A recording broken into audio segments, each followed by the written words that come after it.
What you're going to do is remove the head. So you just grab the head and remove it. We're going to give that a rinse after. I'm just dumping that in there. And then you're going to go this the top side, but you're going to go by the sort of the feet or the, yeah, it looks like feet, but we know it's not the feet. We're just going to go and peel back and remove the shells like so. Yeah, all the way down the tail, and you're just going to use your thumbnail just to get in there like so. Pull that back.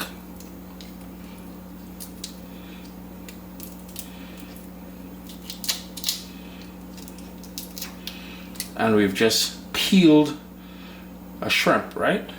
It did take a few minutes, maybe about 10 minutes, but I have the peeled and deveined shrimp here. I'm going to cling wrap that, put it into the fridge. I've got all of the shells, including the heads here, and that is what we're going to use for making the sort of shrimp stock from the garden outside. I've got celery, scallion, thyme, parsley, onion. I like adding some sea salt to my stock, and I also like adding some black peppercorns. About a tablespoon of butter. I just want to soften that up a bit. Now if you wanted to use a neutral oil in here, you can certainly do that. I just find with the butter, and that's salted butter by the way, I just find that with the butter I get a richer, a more flavorful stock. Let's just swirl that butter around in there. And we just want it to sort of melt a little bit. I don't want brown butter because I am not a fan of brown butter.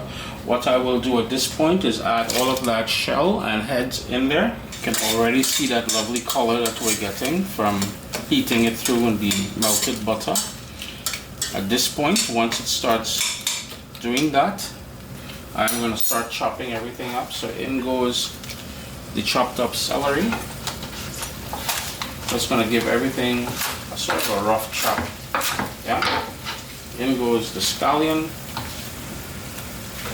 All of that thyme. The onion as well. And believe it or not, you can leave the skin on the onion. It really doesn't matter at this point because we're going to strain this. And of course, the parsley. We need salt. I'm not going to go too heavy because later on when I'm using the stock, I'll be able to add salt accordingly, but I just want to be able to pull out some flavor. And when you're cooking, you know, salt is a great tool to do so. Some black peppercorns. Give that another quick stir. And notice how brilliant the color is. And what I'm going to do is add 3 cups of water. We're going to bring it up to a simmer, a gentle simmer. You don't want this to boil because I find that once it starts boiling, it creates a harsh tasting stock. I want a very mild tasting stock. But what we want to do is reduce that back down to 2 cups. So the end, once we strain it, we'll get 2 cups of stock from this. But we're going to start off with 3 to 3.5 cups of water. Add that water. I'm starting to see tiny bubbles in there, like right here on the corner over there. So what I'm going to do is turn my heat down because I had it at medium.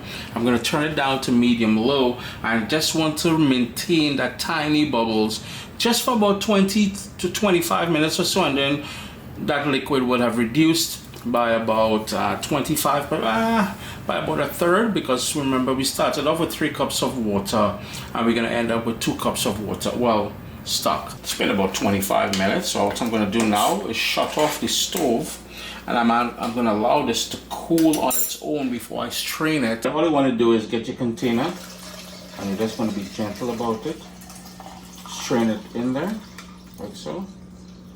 And ladies and gentlemen, Uncle Chris saying that you just learn how to make your own fish, well, shrimp stock